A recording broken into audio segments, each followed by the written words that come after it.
A Gênese, capítulo 6, Uranografia geral, segunda parte, os satélites. 24. Antes que as massas planetárias houvessem atingido um grau de resfriamento, bastante a lhes operar a solidificação, massas menores, verdadeiros glóbulos líquidos, se desprenderam de algumas no plano equatorial, plano em que é a maior a força centrífuga, e, por efeito das mesmas leis, adquiriram um movimento de translação em torno do planeta que as gerou, como sucedeu a estes com relação ao astro central que lhes deu origem. Foi assim que a Terra deu nascimento à Lua, cuja massa, menos considerável, teve que sofrer um resfriamento mais rápido.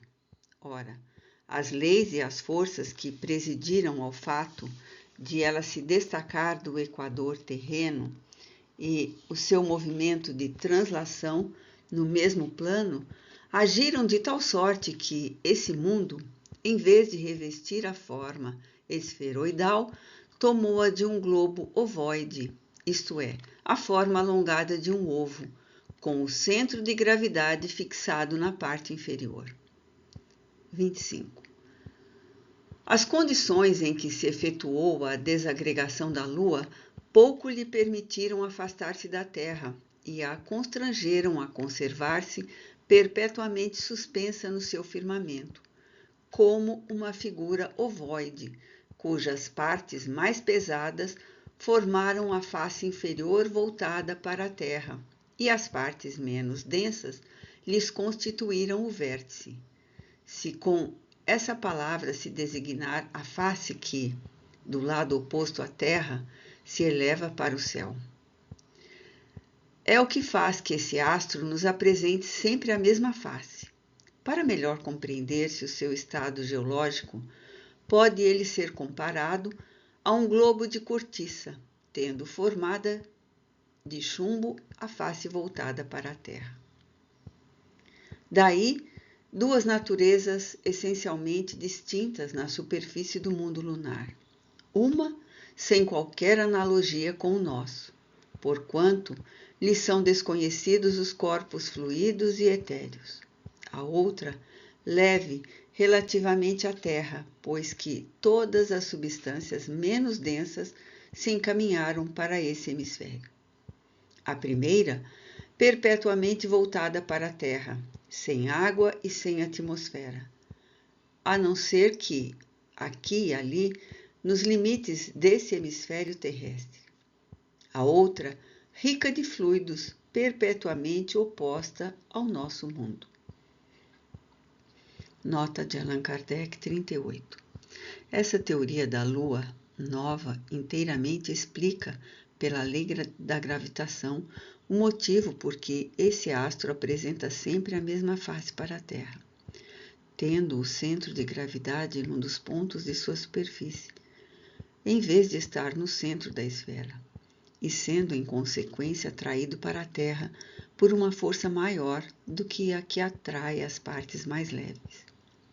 A Lua pode ser tida como uma dessas figuras chamadas vulgarmente João Teimoso, que se levantam constantemente sobre a sua base, ao passo que os planetas, cujo centro de gravidade está a distâncias iguais da superfície, giram regularmente sobre o próprio eixo. Os fluidos vivificantes, gasosos ou líquidos, por virtude da sua leveza específica, se encontrariam acumulados no hemisfério superior, perenemente oposto à Terra. O hemisfério inferior, o único que vemos, seria desprovido de tais fluidos e, por isso, impróprio à vida, que, entretanto, reinaria no outro. Se, pois, o hemisfério superior é habitado, seus habitantes jamais viram a Terra, a menos que excursionem pelo outro hemisfério, o que lhes seria impossível, desde que este carece das condições indispensáveis à vitalidade. Por muito racional e científica que seja essa teoria, como ainda não foi confirmada por nenhuma observação direta, somente a título de hipótese pode ser aceita, e como ideia capaz de servir de baliza à ciência. Não se pode, porém, deixar de convir em que é a única até o presente que dá uma explicação satisfatória das particularidades que apresenta o globo lunar. Nota explicativa 39. A Lua é o único satélite natural da Terra. Atualmente, a teoria mais aceita para a origem da Lua surgiu em 1975. A teoria do grande impacto, proposta pelo Instituto de Ciências Planetárias de Tucson e pelo Instituto Harvard-Smithsonian de Astrofísica. Após a análise de amostra de solo e rochas lunares coletadas pelas missões Apollo, os cientistas chegaram à conclusão que há cerca de 4,5 bilhões de anos, durante a formação da Terra, um objeto do tamanho de Marte colidiu com a Terra. Essa violenta colisão lançou material, pedaços de rocha líquida, para a órbita da Terra. A Lua teria se formado, então, a partir de condensação do material expelido por essa colisão, tendo ficado aprisionada pelo campo gravitacional da Terra. A Lua leva ao mesmo tempo 27,3 dias terrestres para girar ao redor de seu eixo e para orbitar em volta da Terra. Assim, a mesma face, o lado visível, está sempre voltada para a Terra. A quantidade da superfície que podemos ver, a fase da Lua, depende de que fração do lado visível está recebendo a luz do Sol. Allan Kardec, em suas palavras, já demonstrou a necessidade da observação direta da Lua para a confirmação de seus dados. Em 1959, a sonda soviética Luna 3 esteve na órbita da Lua, enviando mensagens do lado oculto, encerrando as especulações de que o campo gravitacional lunar seria mais intenso naquela face, tornando possível a existência de atmosfera e vida. Há uma dissimetria entre o lado oculto e o lado visível, uma vez que a crosta na face oculta atinge 100 km de espessura, enquanto na face visível só atinge um máximo de 60 km. 26. O número e o estado dos satélites de cada planeta tem variado de acordo com as condições especiais em que eles se formaram. Alguns não deram origem a nenhum astro secundário, como se verifica com Mercúrio, Vênus e Marte. Nota explicativa 40. Em 1877, foram descobertos 2 satélites de Marte, Phobos e Deimos. Ao passo que outros, como a Terra, Júpiter, Saturno, etc., formaram um ou vários desses astros secundários. 27. Além de seus satélites ou luas, o planeta Saturno apresenta o fenômeno especial do anel, que, visto de longe, parece cercá-lo como uma auréola branca. Essa formação é para nós uma nova prova da universalidade das leis naturais. Esse anel é, com efeito, o resultado de uma separação que se operou no equador de Saturno, ainda nos tempos primitivos, do mesmo modo que uma zona equatorial se escapou da Terra para formar o seu satélite. A diferença consiste em que o anel de Saturno se formou em todas as suas partes, de moléculas homogêneas, provavelmente já em certo estado de condensação, e pôde, dessa maneira, continuar o seu movimento de rotação no mesmo sentido e em tempo quase igual a do que anima o planeta. Se um dos pontos desse anel houvesse ficado mais denso do que outro, uma ou muitas aglomerações de substâncias se teriam subitamente operado e Saturno contaria muitos satélites a mais. Desde a época da sua formação, esse anel se solidificou, do mesmo modo que os outros corpos planetários. Os cometas. 28.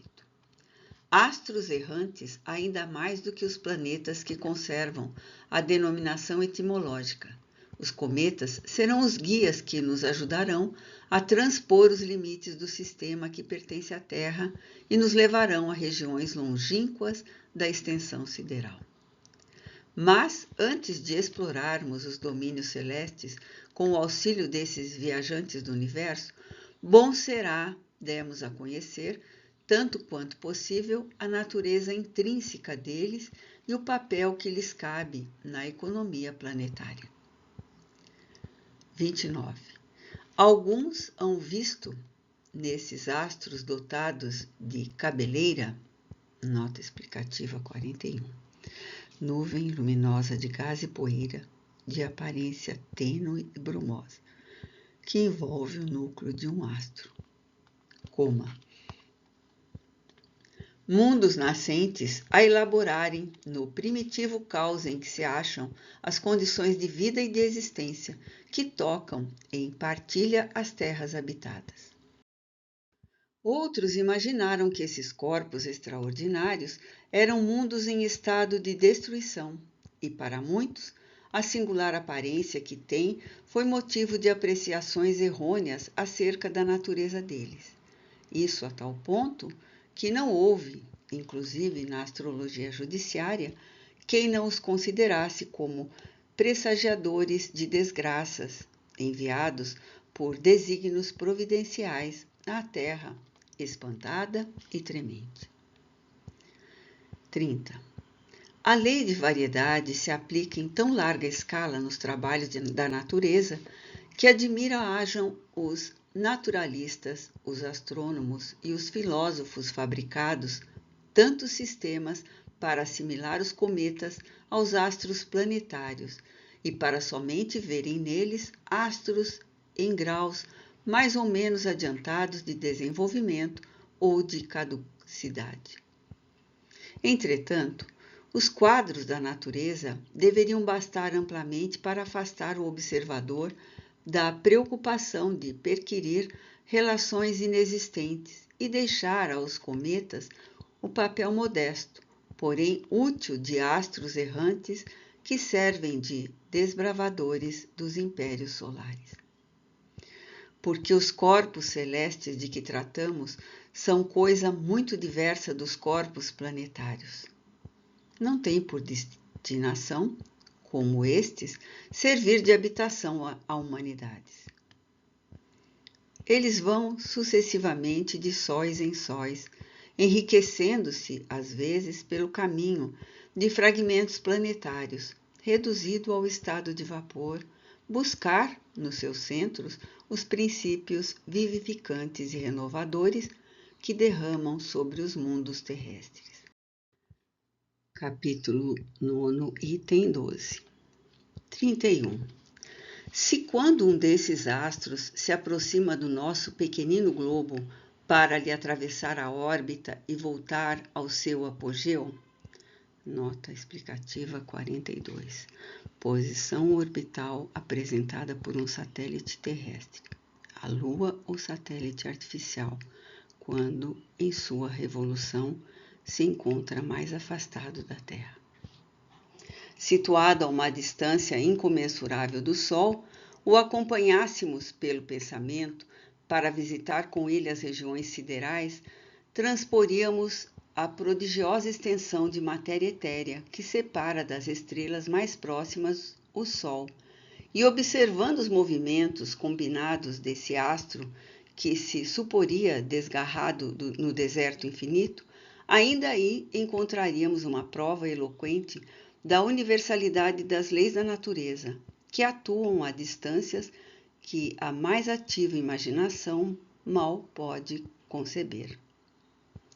Aí, a forma elíptica toma a forma parabólica e a marcha se torna tão lenta que o cometa não chega a percorrer mais que alguns metros no mesmo em que no seu perigeu, nota 43, ponto da órbita de um astro ou satélite em torno da Terra, no qual ele se encontra mais próximo de nosso planeta. Percorria muitos milhares de léguas. Talvez um Sol mais poderoso, mais importante do que aquele que o cometa acaba de deixar, exerça sobre esse cometa uma atração preponderante e o receba na categoria de seus súditos. Então, na vossa pequenina terra, em vão as crianças admiradas lhes aguardarão o retorno que haviam predito, baseando-se em observações incompletas. Nesse caso, nós que pelo pensamento acompanhamos a essas regiões desconhecidas do cometa errante, depararemos com uma nova nação, que os olhares terrenos não podem encontrar, inimaginável para os espíritos que habitam a Terra, inconcebível mesmo para suas mentes, porquanto ela será teatro de inexploradas maravilhas. Chegamos ao mundo astral, nesse mundo deslumbrante dos vastos sóis que irradiam pelo espaço infinito e que são as flores brilhantes do magnífico jardim da criação. Lá chegados, apenas saberemos o que é a Terra. A Via Láctea, 32. Pelas belas noites estreladas e sem luar, toda a gente ha contemplado essa faixa esbranquiçada que atravessa o céu de uma extremidade à outra e que os antigos cognominaram de Via Láctea por motivo de sua aparência leitosa. Esse clarão difuso a olho do telescópio o tem longamente explorado nos modernos tempos. Essa estrada de poeira de ouro, esse regato de leite da mitologia antiga, se transformou num vasto campo de desconhecidas maravilhas. As pesquisas dos observadores conduziram ao conhecimento da sua natureza e revelaram que, ali, onde o olhar errante apenas percebia uma fraca luminosidade, há milhões de sóis mais luminosos e mais importantes do que o que nos clareia a Terra. 33. Com efeito, a Via Láctea é uma campina semeada de flores solares e planetárias, que brilham em toda a sua enorme extensão. O nosso Sol e todos os corpos que o acompanham fazem parte desse conjunto de globos radiosos que formam a Via Láctea. Malgrado, porém, as suas proporções gigantescas relativamente à Terra e a grandeza do seu império, ele, o Sol, ocupa inapreciável lugar em tão vasta criação. Podem contar-se com uma trintena de milhões os sóis que, à sua semelhança, gravitam nessa imensa região, afastados uns dos outros de mais de 100.000 vezes o raio da órbita terrestre. Nota de Allan Kardec, 44. Mais de 3 trilhões e 400 bilhões de léguas. 34. Por esse cálculo aproximativo, se pode julgar da extensão de tal região sideral e da relação que existe entre o nosso sistema planetário e a universalidade dos sistemas que o ocupam. Pode-se igualmente julgar da exiguidade do domínio solar e a fortiori do nada que é a nossa pequenina Terra. Que seria então se considerassem os seres que a povoam? Digo, do nada, porque as nossas determinações se aplicam não só à extensão material, física dos corpos que estudamos, o que pouco seria, mas também, sobretudo, ao estado moral deles como habitação e ao grau que ocupam na eterna hierarquia dos seres. A criação se mostra aí em toda a sua majestade, engendrando e propagando em torno do mundo solar, e em cada um dos sistemas que o rodeiam por todos os lados as manifestações da vida e da inteligência. 35. Assim, fica-se conhecendo a posição que o Sol ou a Terra ocupam no mundo das estrelas. Ainda maior peso ganharão estas considerações se refletirmos sobre o estado mesmo da Via Láctea que, na imensidade das criações siderais, não representa mais do que um ponto insensível e inapreciável, vista de longe, porquanto ela não é mais do que uma nebulosa estelar entre os milhões das que existem no espaço. Se ela nos parece mais vasta e mais rica do que outras, é pela única razão de que nos cerca e se desenvolve em toda a sua extensão sob os nossos olhares, ao passo que as outras, sumidas nas profundezas insondáveis, mal se deixam entrever. 36. Ora, sabendo-se que a Terra nada é, ou quase nada, no Sistema Solar, que este nada é ou quase nada na Via Láctea, esta, por sua vez, é nada ou quase nada na universalidade das nebulosas, e essa própria universalidade é bem pouca coisa dentro do imensurável infinito. Começa-se a compreender o que é o globo terrestre. As estrelas fixas, 37. As estrelas chamadas fixas e que constelam os dois hemisférios do firmamento não se acham de todo isentas de qualquer atração exterior, como geralmente se supõe. Longe disso, elas pertencem todas a uma mesma aglomeração de astros estelares, aglomeração que não é senão a grande nebulosa de que fazemos parte e cujo plano equatorial, projetado no céu, recebeu o nome de Via Láctea. Todos os sóis que a constituem são solidários. Suas múltiplas influências reagem perpetuamente umas sobre as outras, e a gravitação universal as agrupa todas numa mesma família. 38. Esses diversos sóis estão, na sua maioria, como o nosso, cercados de mundos secundários, que eles iluminam e fecundam, por intermédio das mesmas leis que presidem a vida do nosso sistema planetário. Uns, como Sírio, são milhares de vezes mais magníficos em dimensões e em riquezas do que o nosso, e muito mais importante é o papel que desempenham no universo. Também planetas em muito maior e muito superiores aos nossos os cercam. Outros são muito dessemelhantes pelas suas funções astrais. É assim que certo número desses sóis, verdadeiros gêmeos da ordem sideral, são acompanhados de seus irmãos da mesma idade e formam no espaço sistemas binários, aos quais a natureza outorgou funções inteiramente diversas das que tocaram ao nosso Sol. 45. Nota de Allan Kardec. É o que se dá em astronomia o nome de estrelas duplas. São dois sóis, um dos quais gira em torno do outro, como um planeta em torno do seu Sol. De que singular e magnífico espetáculo não gozarão os habitantes dos mundos que formam esses sistemas iluminados por duplo Sol, mas também quão diferentes não hão de ser neles as condições da vitalidade.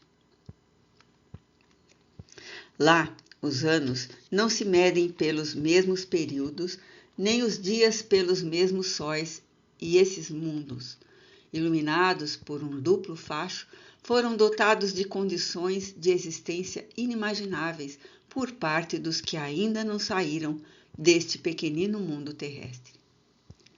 Outros astros, sem cortejo, privados de planetas, receberam os melhores elementos de habitabilidade concedidos a alguns. Na sua imensidade, as leis da natureza se diversificam, e se a unidade é a grande expressão do universo, a variedade infinita é igualmente seu eterno atributo. 39.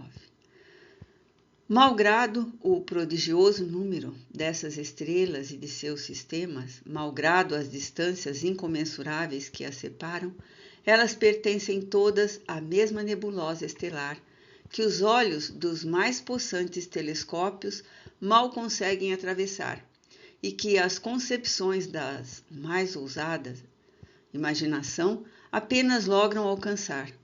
Nebulosa que, entretanto, é simplesmente uma unidade na ordem das nebulosas que compõem o mundo astral. 40. As estrelas chamadas fixas não estão imóveis na amplidão. As constelações que se figuram na abóbada do firmamento não são reais criações simbólicas. A distância que se acham da Terra e a perspectiva sob a qual se mede da estação terrena, o universo, constituem as duas causas dessa dupla visão de ótica. Capítulo 5, item 12. 41.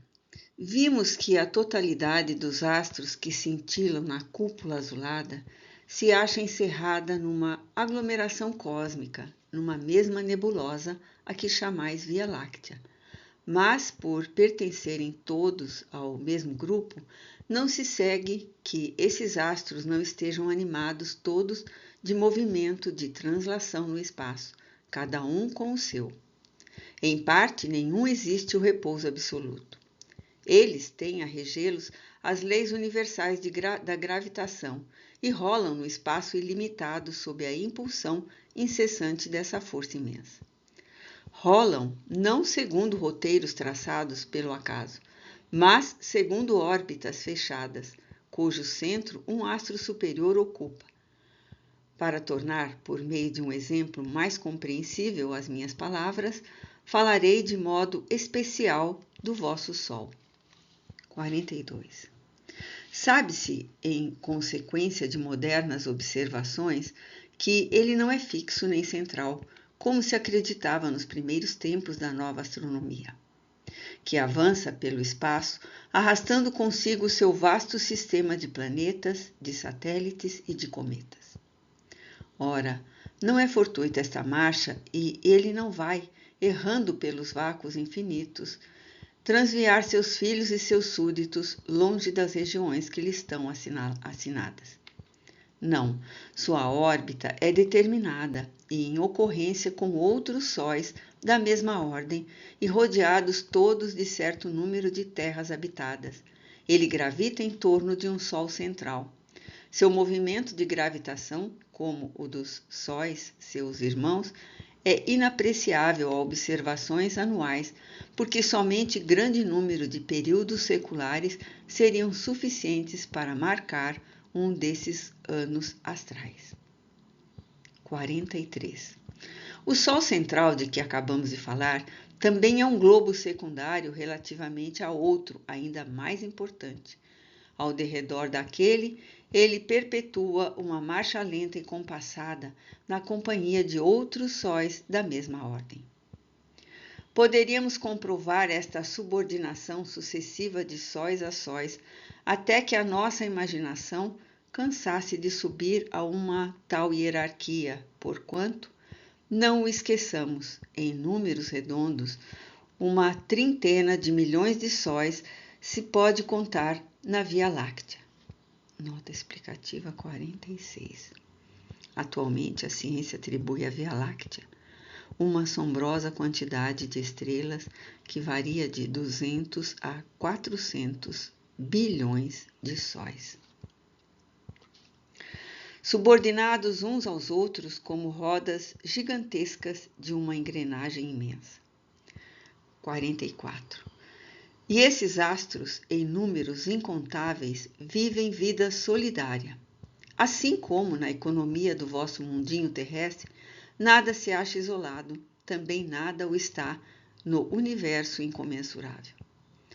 De longe, ao olhar investigador do filósofo que pudesse abarcar o quadro que o espaço e o tempo desdobram, esses sistemas pareceriam uma poeira de grãos de ouro levantada em turbilhão pelo sopro divino, que faz voem nos céus os mundos siderais como voam os grãos de areia no dorso do deserto. Em parte nenhuma, há imobilidade, nem silêncio, nem noite. O grande espetáculo que então se nos desdobraria ante os olhos seria a criação real, imensa e cheia da vida etérea, que no seu imenso conjunto o olhar infinito do Criador abrange. Mas, até aqui, temos falado de uma única nebulosa que, com os milhões de sóis e seus milhões de terra habitadas, foram apenas, como já o dissemos, uma ilha no arquipélago infinito.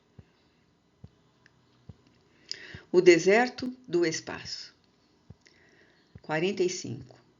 Inimaginável deserto, sem limites, se estende para lá da aglomeração de estrelas de que vimos de tratar e a envolve.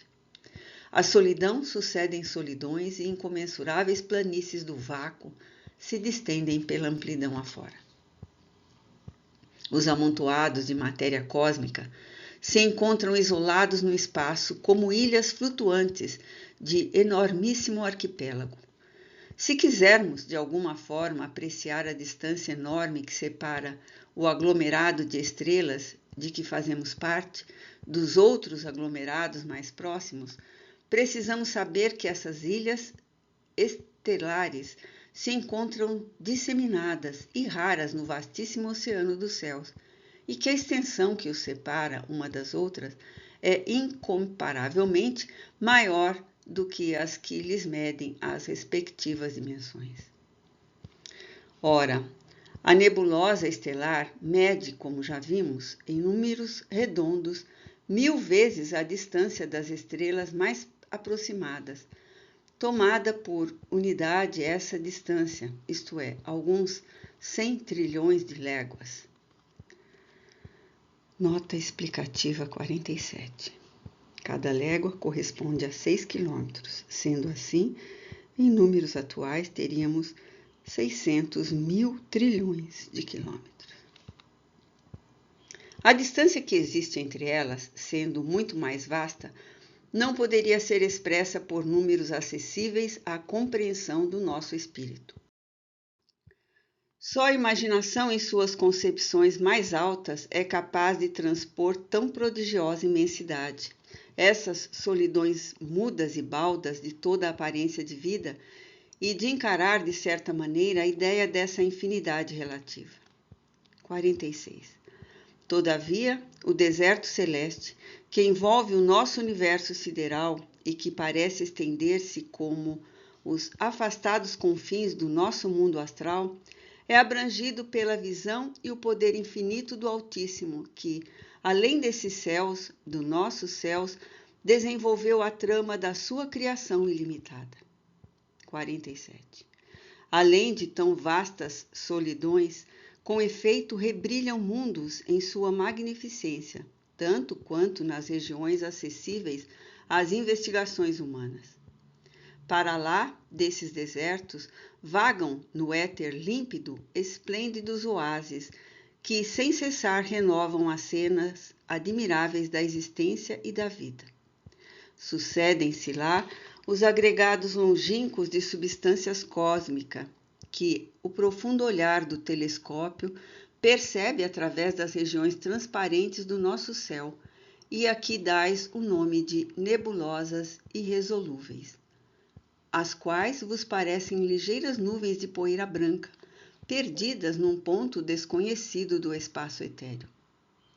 Lá se revelam e desdobram novos mundos, cujas condições variadas e diversas das que são peculiares ao vosso globo, lhes dão uma vida que as vossas concepções não podem imaginar, nem os vossos estudos comprovar. É lá que, em toda a sua plenitude, resplandece o poder criador. Aquele que vem das regiões que o vosso sistema ocupa, outras leis se deparam em ação às suas forças, regem as manifestações da vida. E os novos caminhos que nos representam em tão singulares regiões abrem-nos surpreendentes perspectivas. Nota de Allan Kardec, 48. Dá-se em astronomia o nome de nebulosas irresolúveis àquelas em que ainda se não puderam distinguir as estrelas que as compõem. Foram, a princípio, consideradas acervos de matéria cósmica, em vias de condensação para formar mundos. Hoje, porém, geralmente se entende que essa aparência é devida ao afastamento e que, com instrumentos bastante poderosos, todas seriam resolúveis.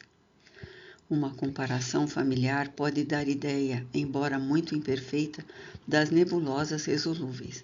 São os grupos de centelhas projetadas pelas bombas dos fogos de artifício, no momento de explodirem. Cada uma dessas centelhas figurará uma estrela, e o conjunto delas a nebulosa, ou grupo de estrelas reunidas num ponto do espaço e submetidas a uma lei comum de atração e de movimento. Vistas de certa distância, mal se distinguem essas centelhas, tendo o grupo por elas formado a aparência de uma nuvenzinha de fumaça. Não seria exata esta comparação se se tratasse de massas de matéria cósmica condensada. A nossa Via Láctea é uma dessas nebulosas.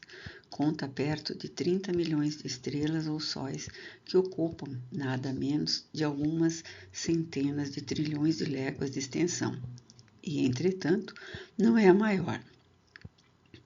Suponhamos apenas uma média de 20 planetas habitados circulando em torno de cada Sol. Teremos 600 milhões de mundos só para o nosso grupo. Se nos pudéssemos transportar da nossa nebulosa para outra, aí estaríamos como em meio da nossa Via Láctea, porém com um céu estrelado de aspecto inteiramente diverso, e este, malgrado as suas dimensões colossais, nos pareceria, de longe, um pequenino floco lenticular perdido no infinito. Mas antes de atingirmos a nova nebulosa, seríamos qual viajante que deixa uma cidade e percorre vasto país inabitado antes que chegue a outra cidade. Teríamos transposto incomensuráveis espaços desprovidos de estrelas e de mundos, o que Galileu denominou os desertos do espaço.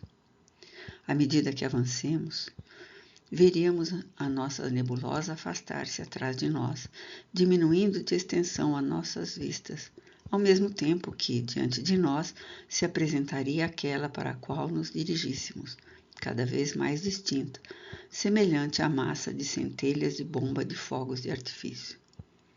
Transportando-nos pelo pensamento às regiões do espaço, além do arquipélago da nossa nebulosa, veremos em torno de nós milhões de arquipélagos semelhantes e de formas diversas, contendo cada um milhões de sóis e centenas de milhões de mundos habitados. Tudo o que nos possa identificar com a imensidade da extensão e com a estrutura do universo é de utilidade para a ampliação das ideias, tão restringidas pelas crenças vulgares. Deus avulta aos nossos olhos, à medida que melhor compreendemos a grandeza de suas obras e nossa infinidade. Estamos longe, como se vê, da crença que a Gênese mosaica implantou e que fez da nossa pequenina e imperceptível terra a criação principal de Deus e dos seus habitantes, os únicos objetos da sua solicitude. Compreendemos a vaidade dos homens que creem que tudo no universo foi feito para eles e dos que ousam discutir a existência do ente supremo. Dentro de alguns séculos, causará espanto que uma religião feita para glorificar a Deus o tenha rebaixado a tão mesquinhas proporções e que haja repelido, como concepção do espírito do mal, as descobertas que somente vieram aumentar a nossa admiração pela sua onipotência, iniciando nos grandiosos mistérios da criação. Ainda maior será o espanto quando souberem que essas descobertas foram repelidas porque emancipariam o espírito dos homens e tirariam a preponderância dos que se dizem representantes de Deus na Terra. Eterna sucessão dos mundos. 48. Vimos que uma única lei primordial e geral foi outorgada ao universo para lhe assegurar eternamente a estabilidade, e que essa lei geral nos é perceptível aos sentidos por muitas ações particulares que nomeamos forças diretrizes da natureza. Vamos agora mostrar que a harmonia do mundo inteiro, considerada sob o duplo aspecto da eternidade e do espaço, é garantida por essa lei suprema. 49. Com efeito, se remontarmos à origem primária das primitivas aglomerações da substância cósmica, notaremos que, sob o império dessa lei, a matéria sofre as transformações necessárias que levam do germe ao fruto maduro e que, sob a impulsão das diversas forças nascidas dessa lei, ela percorre a escala das evoluções periódicas. Primeiramente, centro fluídico dos movimentos. Em seguida, gerador dos mundos. Mais tarde, núcleo central e atrativo das esferas que lhe nasceram do seio. Já sabemos que essas leis presidem a história do cosmo. O que agora importa saber é que elas presidem igualmente a destruição dos astros, porquanto a morte não é apenas uma metamorfose do ser vivo, mas também uma transformação da matéria inanimada. Se é exato dizer-se em sentido literal que a vida só é acessível à foice da morte, não menos exato é dizer-se que para a substância é de toda necessidade sofrer as transformações inerentes à sua constituição. 50. Temos aqui um mundo que, desde o primitivo berço, percorreu toda a extensão dos anos que a sua organização especial lhe permitia percorrer. Extinguiu-se-lhe o foco interior da existência, seus elementos perderam a virtude inicial. Os fenômenos da natureza, que reclamavam para se produzirem a presença e a ação das forças outorgadas a esse mundo, já não mais podem produzir-se, porque a alavanca da atividade delas já não dispõe do ponto de apoio que lhe era indispensável. Ora, dar-se-á que essa terra extinta e sem vida vai continuar a gravitar nos espaços celestes sem uma finalidade e passar como cinza inútil pelo turbilhão dos céus? Dar-se-á permaneça inscrita no livro da vida universal quando já se tornou letra morta e vazia de sentido? Não. As mesmas leis que a elevaram acima do caos tenebroso e que a galardoaram com os esplendores da vida, as mesmas forças que a governaram durante os séculos da sua adolescência, que lhe firmaram os primeiros passos na existência e que a conduziram à idade madura e à velhice, vão também presidir a desagregação de seus elementos constitutivos, a fim de os restituir ao laboratório, onde a potência criadora aure incessantemente as condições da estabilidade geral. Esses elementos vão retornar à massa comum do éter para se assimilarem a outros corpos ou para regenerarem outros sóis. E a morte não será um acontecimento inútil, nem para a terra que consideramos, nem para suas irmãs. Noutras regiões, ela renovará outras criações de natureza diferente, e lá onde os sistemas de mundos se desvaneceram, em breve renascerá outro jardim de flores mais brilhantes e mais perfumadas. 51. Desse modo, a eternidade real e afetiva do universo se acha garantida pelas mesmas leis que dirigem as operações do tempo. Desse modo, mundos sucedem a mundos, sóis a sóis, sem que o imenso mecanismo dos vastos céus jamais sejam atingidos nas suas gigantescas molas. Onde os vossos olhos admiram esplêndidas estrelas na abóbada da noite, onde o vosso espírito contempla irradiações magníficas que resplandecem nos espaços distantes, de há muito o dedo da morte extinguiu esses esplendores, de há muito o vazio sucedeu a esses deslumbramentos, e já recebem mesmo novas criações ainda desconhecidas. A distância imensa a que se encontram esses astros, por efeito da qual a luz que nos envia gasta milhares de anos a chegar até nós, faz com que somente hoje recebamos os raios que eles nos enviaram longo tempo antes da criação da Terra e com que ainda os admiremos durante milhares de anos após a sua desaparição real. Nota de Allan Kardec, 49. Há aqui um efeito do tempo que a luz gasta para atravessar o espaço, sendo de 70.000 léguas por segundo a sua velocidade, ela nos chega do Sol em 8 minutos e 13 segundos. Daí resulta que, se um fenômeno se passa na superfície do Sol, não o percebemos senão 8 minutos mais tarde, e pela mesma razão ainda o veremos 8 minutos depois de sua cessação. Se em virtude do seu afastamento a luz de uma estrela consome 1000 anos para nos chegar, só 1000 anos depois da sua formação veremos essa estrela. Veja-se para explicação e descrição completa desse fenômeno a Revista Espírita de março e maio de 1867. Resenha de Lumen por C.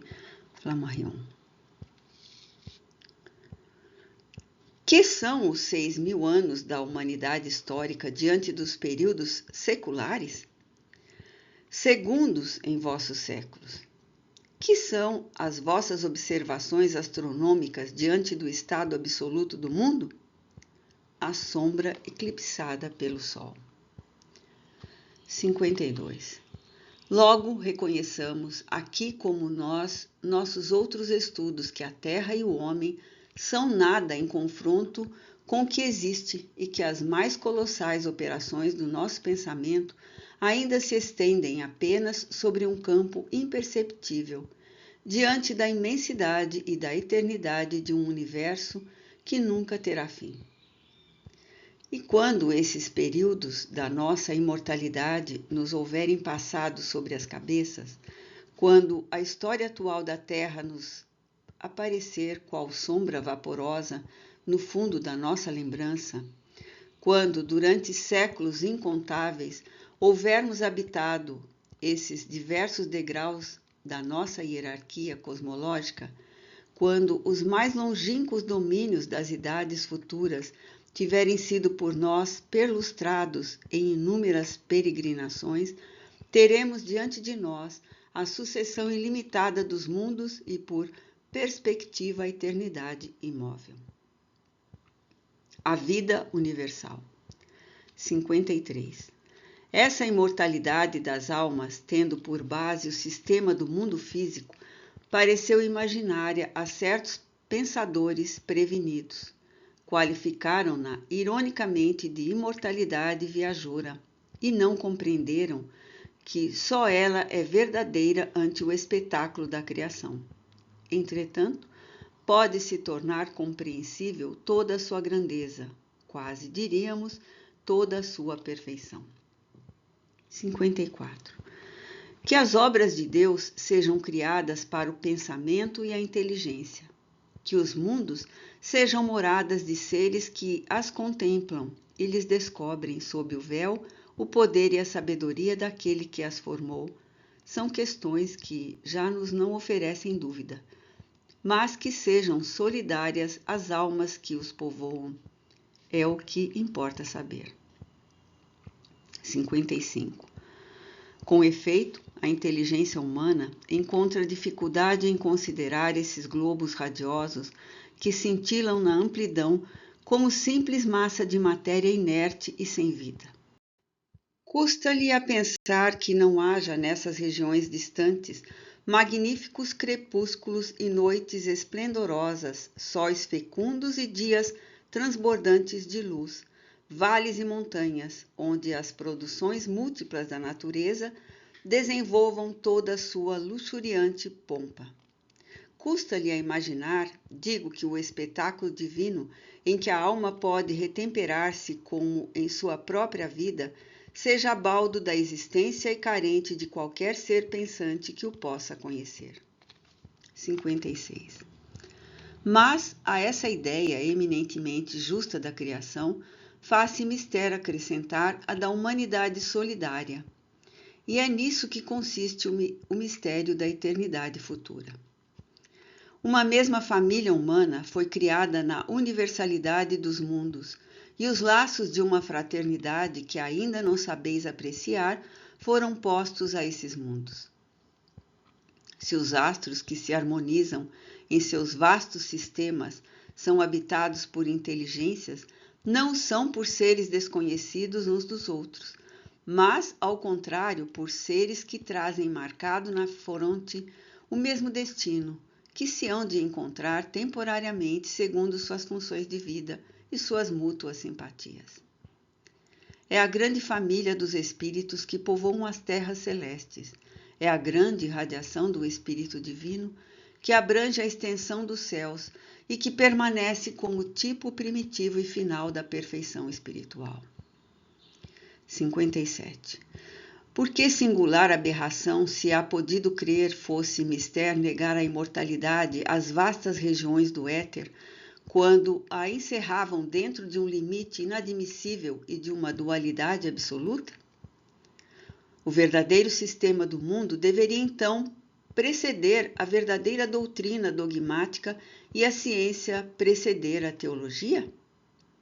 Esta se transviará tanto que irá colocar sua base sobre a metafísica? A resposta é fácil e nos mostra que a nova filosofia se assentará triunfante nas ruínas da antiga, porque sua base se terá erguido vitoriosa sobre os antigos erros. Diversidade dos mundos. 58. Acompanhando-nos em nossas excursões celestes, visitastes conosco as regiões imensas do espaço. Debaixo das nossas vistas, os sóis sucederam aos sóis, os sistemas aos sistemas, as nebulosas às nebulosas.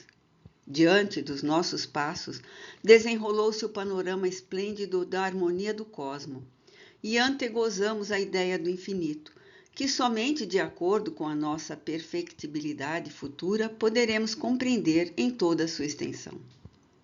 Os mistérios do éter nos desvendaram o seu enigma, até aqui indecifrável, e, pelo menos, concebemos a ideia da universalidade das coisas. Cumpre que agora nos detenhamos a refletir. 59. É belo, sem dúvida, haver reconhecido quanto é ínfima a Terra e medíocre a sua importância na hierarquia dos mundos. É belo haver abatido a presunção humana que nos é tão cara e nos termos humilhado ante a grandeza absoluta. Ainda mais belo, no entanto, será que interpretemos no sentido moral o espetáculo de que fomos testemunhas. Quero falar do poder infinito da natureza e da ideia que devemos fazer do seu modo de ação nos diversos domínios do vasto universo. 60. Acostumados como estamos a julgar das coisas pela nossa insignificante e pobre habitação, imaginamos que a natureza não pode ou não deve agir sobre os outros mundos, senão segundo as regras que lhe conhecemos na Terra. Ora, precisamente neste ponto é que importa reformemos a nossa maneira de ver. Lançai por um instante o olhar sobre uma região qualquer do vosso globo e sobre uma das produções da vossa natureza. Não reconhecereis aí o cunho de uma variedade infinita e a prova de uma atividade sem par? Não vedes na asa de um passarinho das Canárias, na pétala de um botão de rosa entreaberto, a prestigiosa fecundidade dessa bela natureza? Apliquem-se aos seres que adejam nos ares os vossos estudos. Desçam eles à violeta dos prados, mergulhem nas profundezas do oceano. Em tudo e por toda parte lereis esta verdade universal. A natureza, onipotente, age conforme os lugares, os tempos e as circunstâncias. Ela é uma em sua harmonia geral, mas múltipla em suas produções. brinca com um sol como uma gota de água, povoa seres vivos no mundo imenso com a mesma facilidade com que faz se abra o ovo posto pela borboleta. 61. Ora, se tal a variedade que a natureza nos há podido evidenciar em todos os sítios deste pequeno mundo, tão acanhado, tão limitado, quão mais ampliado não deveis considerar esse modo de ação, ponderando nas perspectivas dos mundos enormes, quão mais desenvolvida e punjante não a deveis reconhecer, operando nesses mundos maravilhosos que, muito mais do que a Terra, lhe atestam a inapreciável perfeição. Não vejais, pois, em torno de cada um dos sóis do espaço apenas sistemas planetários semelhantes ao vosso sistema planetário. Não vejais nesses planetas desconhecidos apenas os 3 reinos que se estadeiam ao vosso derredor.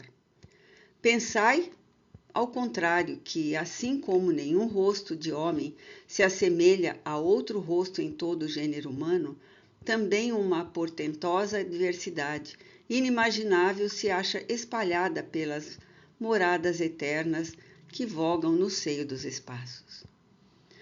Do fato de que a vossa natureza animada começa no zoófito para terminar no homem, de que a atmosfera alimenta a vida terrestre, de que o elemento líquido a renova incessantemente, de que as vossas estações fazem se sucedam nessa vida os fenômenos que a distinguem, não concluais que os milhões e milhões de terras que rolam pela amplidão sejam semelhantes à de que habitais. Longe disso, aquelas diferem de acordo com as diversas condições que lhes foram prescritas e de acordo com o papel que a cada um coube no cenário do mundo. São pedrarias variegadas de um imenso mosaico às diversificadas flores de admirável parque.